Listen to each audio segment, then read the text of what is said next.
So, welcome to today's Dharma talk.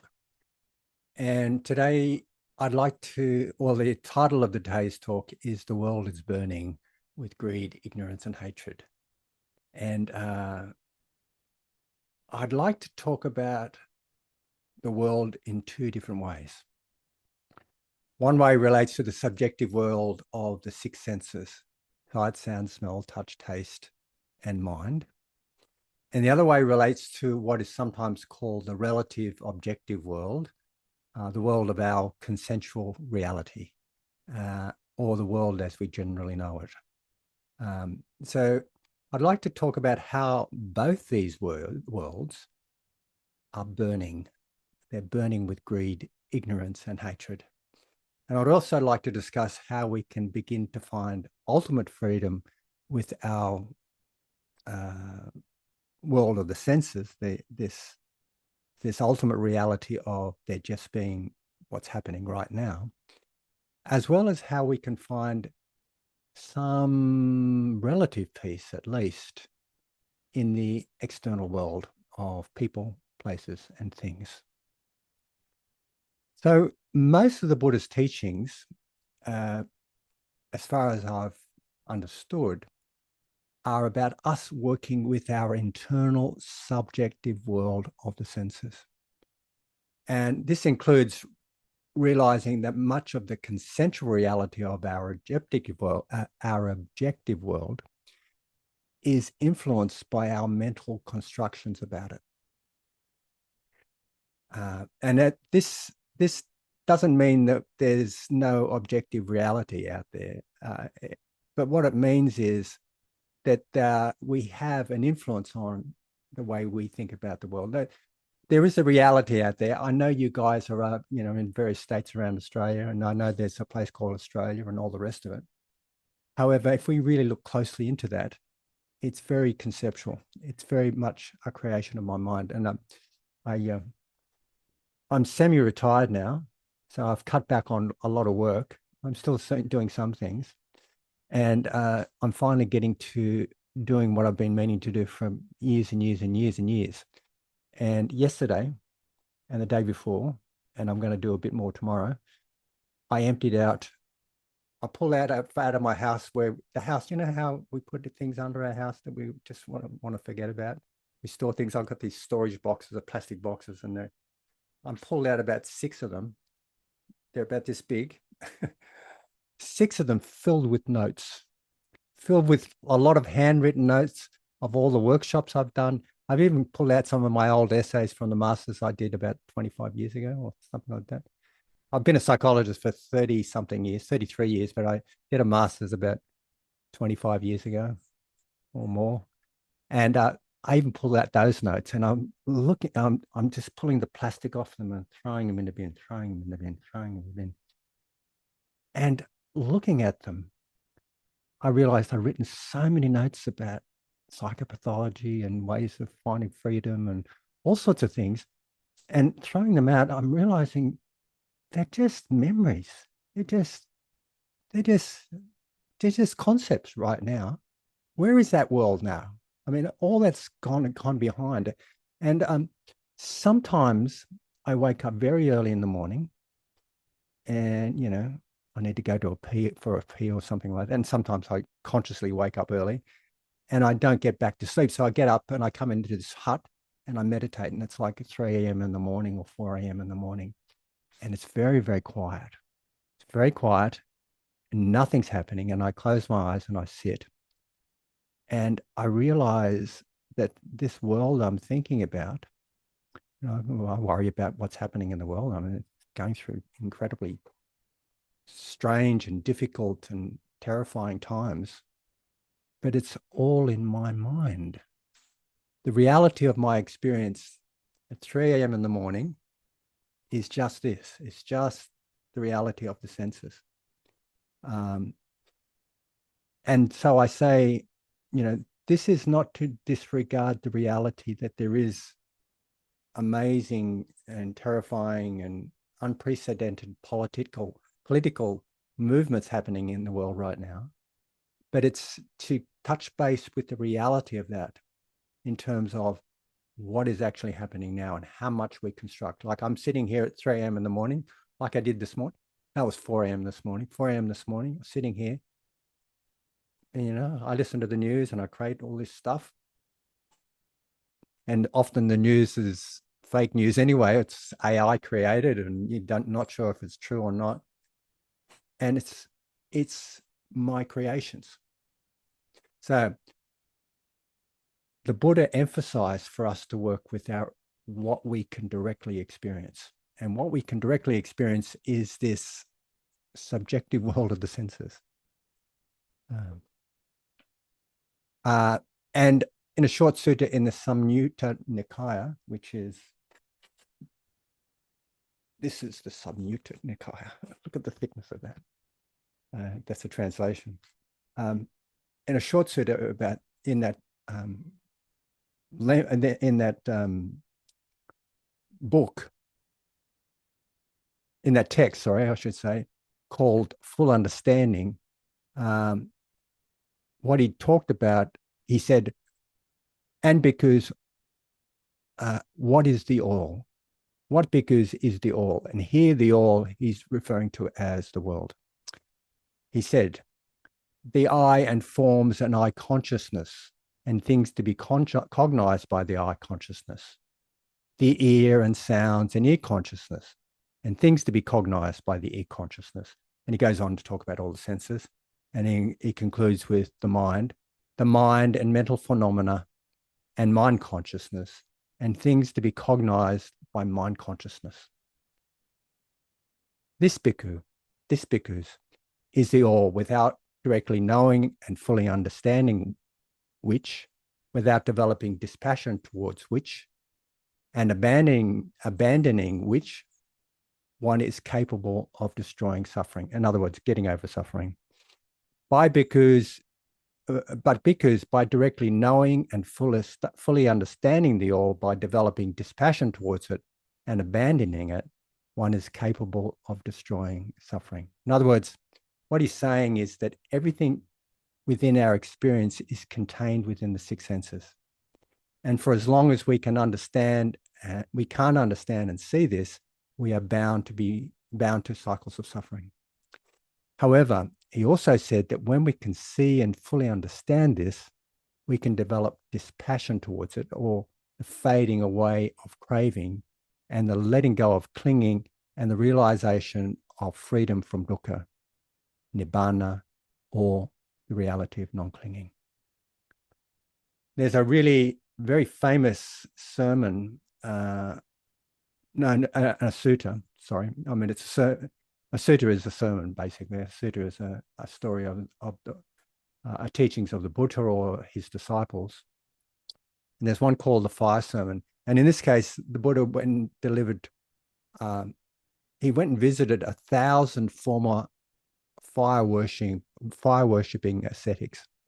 I think that he went and saw the 5 ascetics after he was fully awakened, and that was like the first discourse he gave to people. And I think from there, he went and visited these fire worshipping ascetics.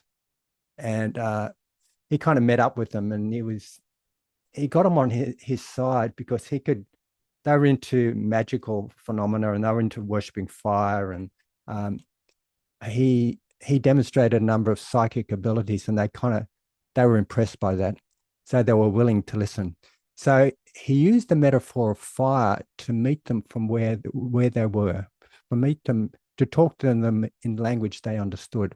And this is what he said: monks, all is burning. And what is the all that is burning? The I is burning, forms are burning, I consciousness is burning, and he goes through the 6 senses, including the sense of mind and mentalizing, burning with the fire of greed, with the fire of hate, with the fire of delusion. Now, I use the term greed there, but actually in the sutta, he uses lust. I mean, it's pretty similar, but greed is the overall root mental distortion. Then he symptomatically breaks down exactly what all refers to, and covering every aspect of our sensory experiences. And he talks about them as the 6 sense bases: eye, ear, nose, tongue, body, and mind. The 6 objects: forms, smells, sounds, tastes, touches, and thoughts. Sensory consciousness, the awareness that arises when a sense meets an object. And feelings related to them, whether an experience is pleasant, painful, or neutral. And also, and it is also burning. The Buddha explained that these things are not burning with literal fires, of course, but with the fires of the 3 unwholesome roots. And he talks about lust here. Lust is called raga in Pali, but I would like to call it greed. I mean, it's the same. It's under the same root mental distortion. So greed, hatred, which refers to the fire of aversion and often manifesting as anger, and delusion, the fire of ignorance and confusion. And he also adds to this with the fires of birth, aging, sickness, and death, and the various forms of emotional distress like sorrow, lamentation, despair, and pain. So just thinking about, I was going to give this talk on birth, aging, sickness, and death, actually. And because I'm aging, I'm going to be turning 70 in a couple of weeks. So I'm kind of aware, and I've just kind of gone into semi-retirement. And I've also had a number of physical things kind of breaking down. So it's like this idea of birth, aging, sickness, and death as an example of the fires that are burning. They're often presented as the key features of dukkha, some of the key features of dukkha. And there is a sutra about there being like these 4 areas are like 4 mountains creeping in to crush us. Like they're just kind of creeping in. They're slowly happening, but we eventually succumb to them. We eventually age, we eventually sicken, we eventually die. And he puts in birth there because within Buddhist ideas, the big issue is about rebirth. Like we're being born every day. And what we're being born into is we're being born because we have the conditions to be born into a particular mental state or a particular realm every day. Like we wake up every day, every moment, we're creating the causes and conditions for us to be born into another state of being, if that makes sense. So a lot of what the Buddhist teachings is about not being born. Like once something stops, it doesn't arise again, if that makes sense. So we're not feeding into this perpetual cycling in the wheel of samsara.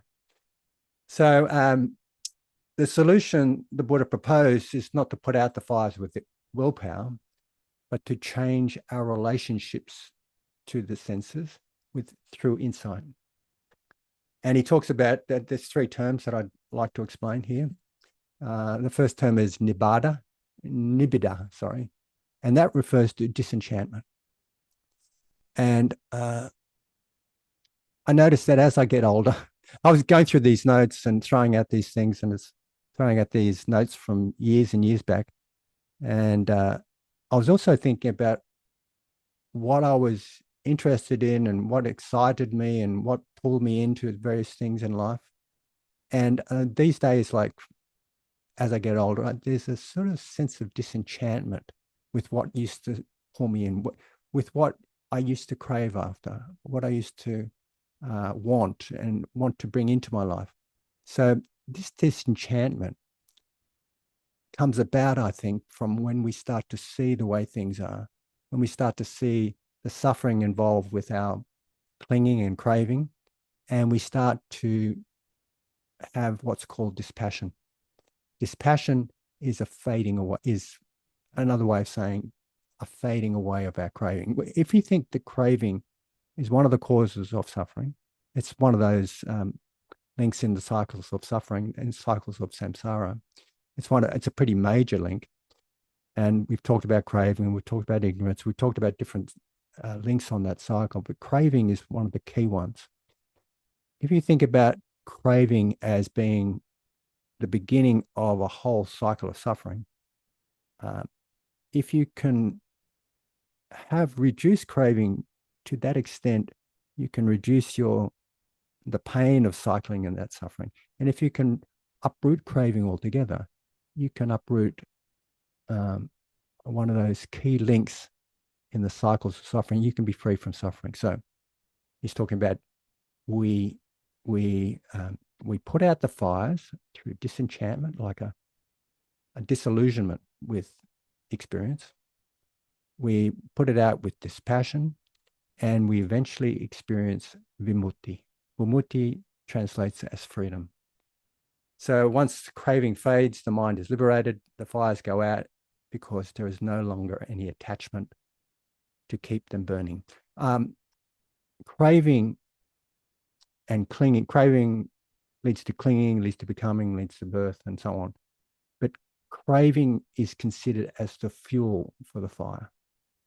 The fire is burning, the fire is suffering, and the fuel for it is craving. So if we can get rid of the fuel, if we can uproot the fuel for craving, or the fuel for the fire, uprooting and fading away of craving, then we can be free from suffering. That's what we're talking about here. Why does it matter? The fire sermon is unique because it shifts the focus from objects we crave to the mechanism of craving itself. It teaches that suffering isn't caused by the world outside, but the heat generated within our own minds when we engage with the senses. So I've said that the Buddha emphasized working with these internal six senses, like in the world as we directly experience it. Like I come out here and at 4 a.m. in the morning, I close my eyes and there's nothing. It's dark, it's really quiet. I'm working with my direct experience. I can see my worlds coming up in my mind, like creations of all sorts of things. And I work with that. I try to work with it anyway. But he equally emphasized practices and possibilities of living within the external consensual world with social harmony, with the 4 heart qualities, including benevolence, compassion, appreciation, appreciative joy, and equanimity, directed towards self and other, adherence to basic ethical principles of non-harm, and in ways where individuals and nations can live in a world with social justice, equity of rights, and relative peace. I mean, he spent a lot of time teaching that. And I guess that's what we understand. Well, both these processes, working with our own internal world and the world that we talk about out there, with an acknowledgement that they're both reality. I mean, just because I have an internal world here doesn't mean that you guys don't exist. I mean, you guys exist. It's this understanding that you exist, and it's a way we live in the world that's aligned with an understanding of Dharma, basically. So recently, I had some supervision. I'm a meditation teacher, and I've joined the Australian Association of Meditation Teachers, and to maintain my membership, I need to get supervision. So I'm getting some supervision as a meditation teacher from someone who's a meditation teacher as well for many years. And this person, when I had my first supervision session a couple of weeks ago, she said to me, "Malcolm, the world is burning." And in this case, she wasn't talking about the fire sermon. She was more talking about climate change. And from that, we had a discussion about how a lot of Buddhists kind of shy away from overt activism, if that makes sense. She was saying that in reference to climate change. She's saying the world is burning in reference to climate change. And she was reminding me that it still needs attention. And we had this discussion about activism and Buddhist activism. And it kind of set me into a process, actually. For a couple of weeks, I went away thinking, am I doing enough? Am I doing enough for, for climate change? And I reflected deeply on it. And I ultimately came to the conclusion that, yes, I am doing enough. I am doing maybe not enough, but I'm actually working towards it in my own particular way. So I'm not out there. I'm not going to the major capital cities and joining marches and shouting out aloud or locking myself to trees or anything like that. But I am working on reducing what I think are the root causes of this, greed, ignorance, and hatred.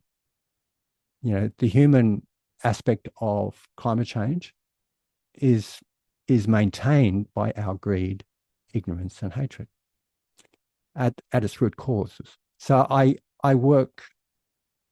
feel like that I'm working towards it. I'm an activist in my own personal ways. I could do more. And so in our conversations, I agreed with her about how I thought the world is burning. Yes, with climate change, yes, it's continuing. And in my view, it's been a lot of our attention, a lot of the attention of the world has been shifted from that to other crises and disasters. But it's still happening. And in my view, I agreed with her that our consensual world is burning, but it's burning on many fronts.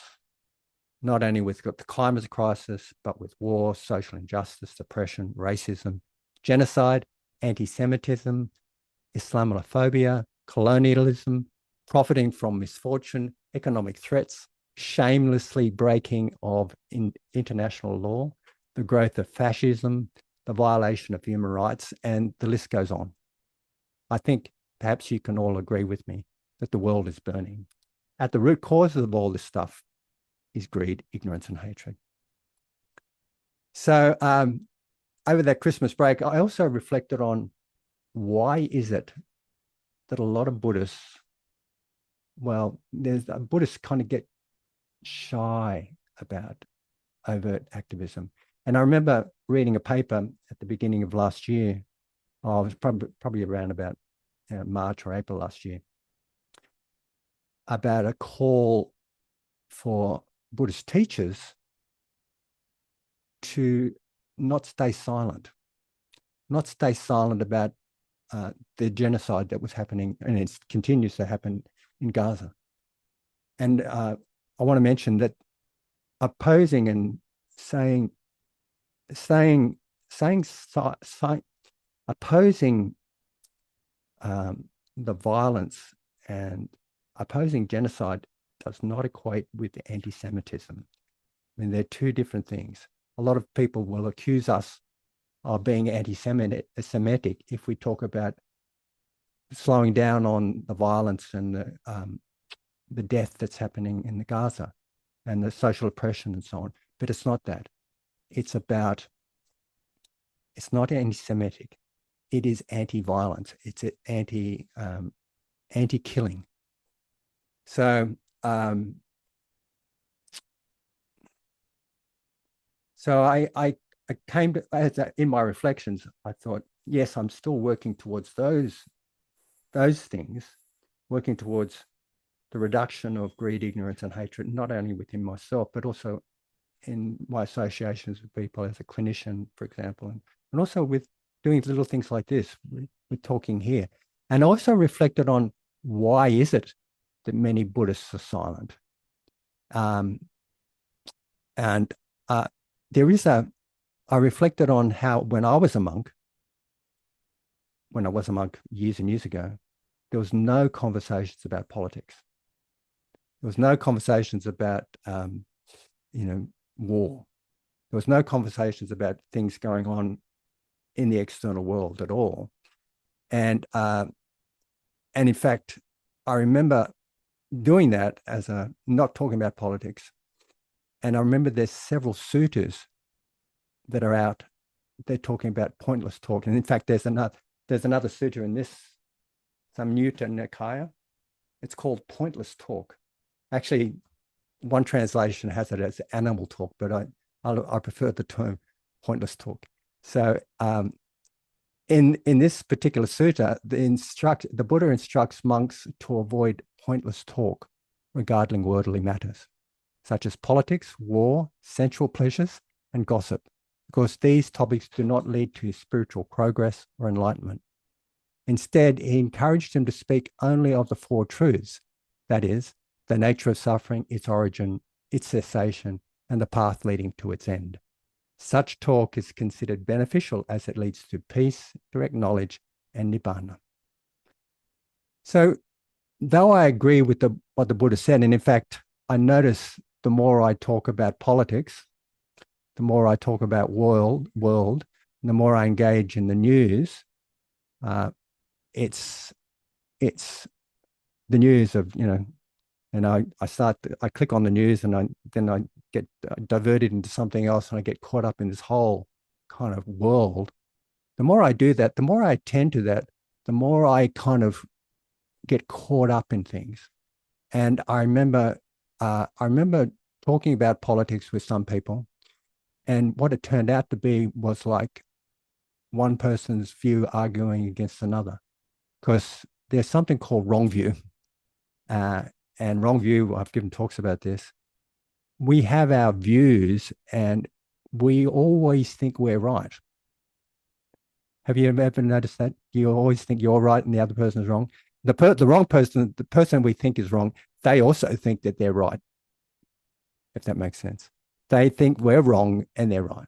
So the Buddha talked a lot about this, our attachment to views. So when I've talked about politics and current affairs, sometimes it's been like an arguing match about my view is right and your view is wrong.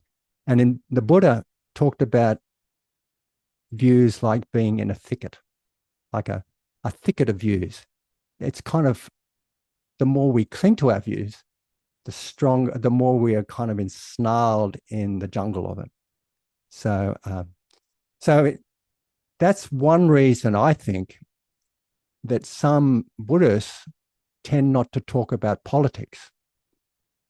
But I think that to avoid talking about, what we see as clear suffering, the causes of suffering, and ways to find peace from that suffering, ways to find freedom from the suffering, and having peace, having some freedom from suffering, both internally and externally in the world, is actually in line with what the Buddha is saying.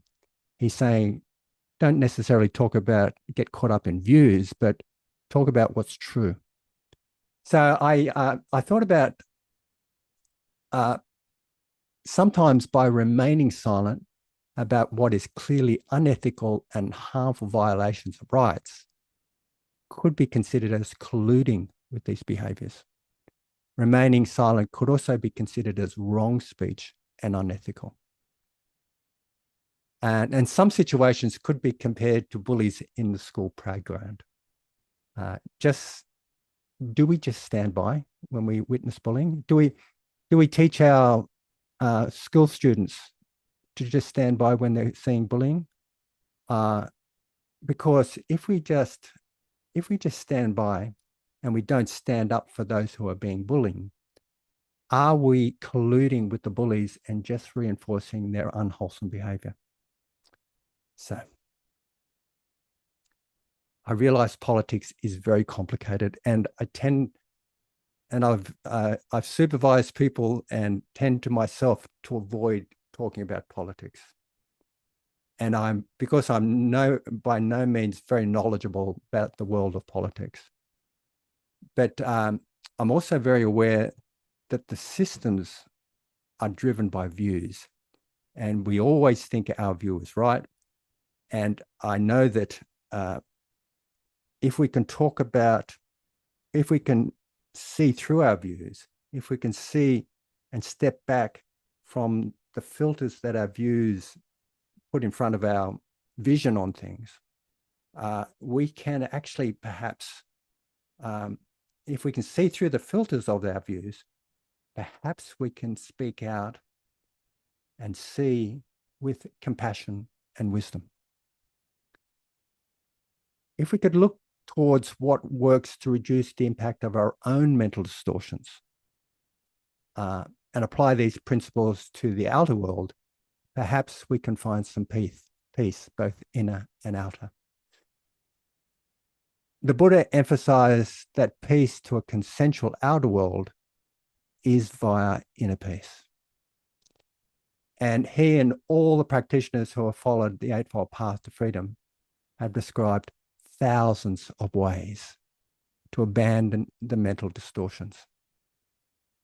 And the mental distortions are, of course, driven by the roots of greed, ignorance, and hatred, and they cause and maintain suffering of the world.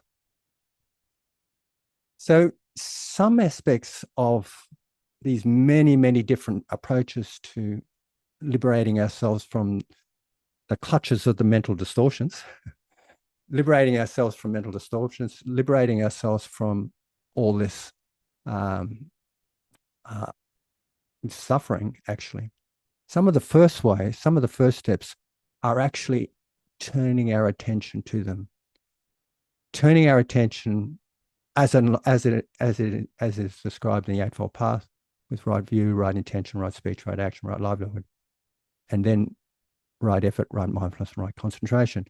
We turn our attention to our suffering in a way that is compassionate, mindful, wise, and with inquiry.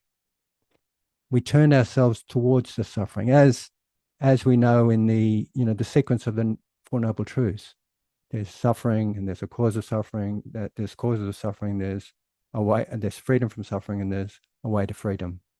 So, the task of the first truth is to understand it, is to understand suffering, is to turn towards it so we can understand it, rather than turning away from it, rather than avoiding it, rather than doing something else. So, often, if we can name it for what it is with a note, that's one tool. I mean, one tool is naming it. And I know that tool is used in a number of contemporary approaches. If we can name it, there's a saying in mindful self-compassion. I don't know if they invented this saying or it just comes from somewhere else. You name it and you can tame it. Like when we're talking about naming emotions, for example, if we can name an emotion, we have more we're more empowered to steer it and work with it rather than being entangled in an emotion, especially if it's a destructive emotion. If we can name something, we can begin to be honest with it. And that is, we start to also see it for what it actually is, that it is not me, it is not mine, it is not myself. We can see the impermanence of it and the emptiness of it. And we can see it as streams of dependently arising processes interacting, arising and changing because of causes and conditions. And if we can do this with our own rage, our own despair, our own grief, our feelings of helplessness and hopelessness of what is happening in this external world, at least we're in a better position to act from a place of compassion and understanding, rather than from reactivity being driven by mental distortions. And on a bigger scale, it may be relevant to have the courage to call out with compassion and understanding at whatever level is within our power, and whatever is appropriate for our station in life, to do so, to call out genocide as genocide, fascism as fascism, blatant greed as blatant greed, oppression as oppression, and more. A few weeks ago, I listened to a wonderful interview, and I'm going to put it up I'm going to put the link up to this interview in the chat line for you. This interview was called Buddhist Practices for Building Bridges to Peace and Justice. And it was featured a conversation between Gil Fronsdal, who's a renowned Buddhist practitioner and teacher in America, and Mohsen Madami, a Palestinian peace activist and Buddhist practitioner. The discussion centered on how Buddhist principles, specifically, and this is what he called it, empathy and love, can be applied to systemic conflict and peace building. And it kind of outlines the personal journey of Mohsen Madami. He's a 35-year-old, and he shared his experiences of growing up in a refugee camp on the West Bank, where he witnessed extreme violence, including the death of his brother and best friend. And he noted that he never really experienced true psychological safety until he moved to the US at the age of 24 and began practicing mindfulness meditation. And this practice allowed him to process the suppressed trauma and transform his anger into a commitment to peace. I mean, he did say in this interview, and you're able to listen to it. I'm going to put the link up in a little while. He did say in this interview that he found his purpose, and his purpose was peace. And he talked about he practices as a peace activist. No, what does he call himself? He's a peacemaker, and he talks to a lot of conflict resolution person, and he's doing a master's on international relationships. He hopes he's doing a master's if they don't deport him. But in the talk, he redefined the enemy. Madami argued that the true enemies are not human beings, but rather systems of fear, segregation, and ignorance. I mean, he emphasized that all these troubles, all this difficulty, when you actually talk to individuals, you can see their humanity. But if you're talking, the problem is that they are driven by these systems, this conditioning that you must hate the other, you must suppress the oppressor, you must oppress the other. And he talked about the importance of empathy for the oppressor. A central point of the interview is the radical practice of empathizing with both the oppressed and the oppressor. I mean, I hope I don't offend anybody, but what we've seen in the Gaza is how the oppressed have become the oppressors. It's really a sad situation. I mean, people have grown up from Nazi Germany, grown up being oppressed, and they somehow took that on as a way of relating to any danger. So it's really quite sad and horrible. So Madami clarified that empathy is not a justification for harm. Instead, it's a tool to understand the root causes of conflict and break the cycle of dehumanization. Fantastic. It was so inspiring to listen to him. He talked about how he'd just gone to some place to get citizenship for America, and ICE were waiting for him outside, and they imprisoned him. But he managed to get out of imprisonment, but he's currently fighting to not be deported. And he wants to still maintain his peace talk. And he talks about how he talked about how the Buddhist practice was really, really important for him. Can you hear my dog, by the way? He's okay. Huckty. My dog's barking just next door to me. Just ignore, and he's making sure he protects me from the birds and the wallabies and various other creatures outside. So he said that his major shift came about from when he could see his own anger and rage and trauma and process that, realizing that was his responsibility to process before he went to talk to people. And when he could do that, he could see people's pain He could see other people's, he didn't personalize them. He could see that they were just like streams of dependently arising processes interacting.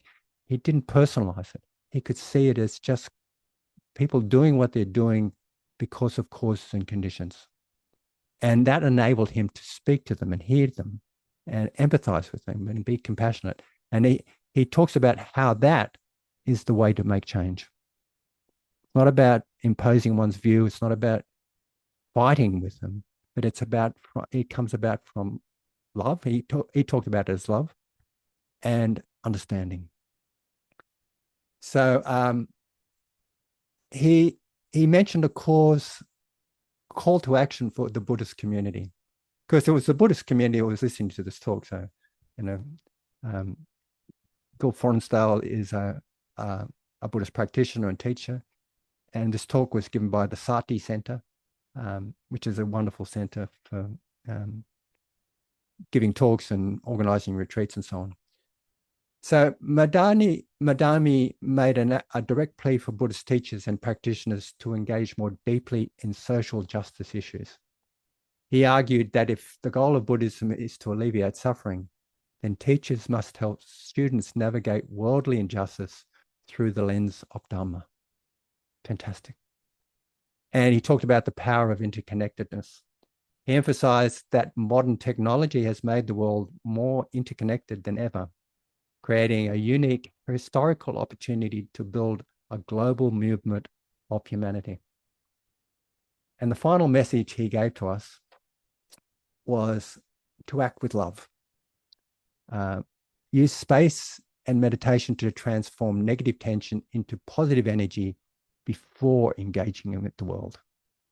Before engaging with the world. Just like when he was talking about how with the Buddhist practice of being present and turning towards his own pain, he managed to engage with the world in a positive way rather than an angry and revengeful way.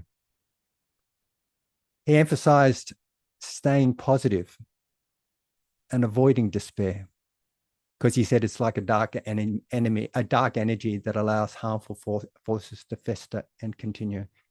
And some of you may remember me. Well, I've often talked about the importance of cultivating happiness and joy in our meditations. And there was one conversation at one of our retreats where one of our members on this group, actually, she's not here today, but she emphasized how we have an obligation to maintain some joy or some happiness in the world. We have an obligation to maintain that, to be able to see the possibilities of joy and happiness, rather than being smothered and sink down into despair. And the other message he gave was raise your voice. Share the truth in a loving way to encourage others who may be afraid to speak out for humanity. So I think it was such an inspiring interview. I loved it. And fortunately, they made a recording, and I'll put the recording, I'll put the link to that recording up on the chat. So, but I also before I finish the talk, I just want to mention something else. And this is in regard to the historical and frightening shifts that are happening in the world right now. If you haven't been following them already, but I encourage you to follow them. It's 18 Buddhist monks walking across America. They're walking from Texas to Washington, D.C. And it's called a peace walk. And I'll put the link up to their Facebook, but there's hundreds of YouTube links. They're walking across from America. They're not carrying placards. They're not shouting out anything. They're not trying to convince anybody. They're not putting down anybody. They're just walking for peace. And every town they go to, they're greeted by the public. And the public are loving them. There's crowds and crowds of people coming out to greet them and support them on their walk. And they've got a little dog called aloka. Aloka means peace, I think. They got a dog that they brought in from India, and this dog he's the star. He had to have an operation on his foot, but he's still walking with them.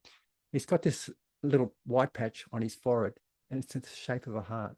It's really, really beautiful. Anyway, these monks are just walking for peace. There's no placards, protests, demands, or other put downs. They're just walking for peace, giving Dharma talks wherever they stop. People have the opportunity to support them, and what the head monk, he's walking with his outer robe. It's like a sash over his shoulder. Every place they go, they're picking up badges of the sheriffs and the police, and all they're giving me the little mementos. And he's got this sash covered with these mementos of every town, and they're greeting them with they're giving them opportunities to talk and so on. So these monks are being warmly welcomed across the US because people from a wide range of religions and beliefs and races and ethnicities, they all want peace. They all want this same peace that everyone wants. And it's been very, very inspiring to follow their 2,300-mile walk. And they're still doing it. I think they're scheduled to finish the walk on the 16th of February. So I'll put that link up. Thanks very much for your listening and attention. And I hope we can all realize the deep peace of nibbana, as well as witness world peace. Thank you.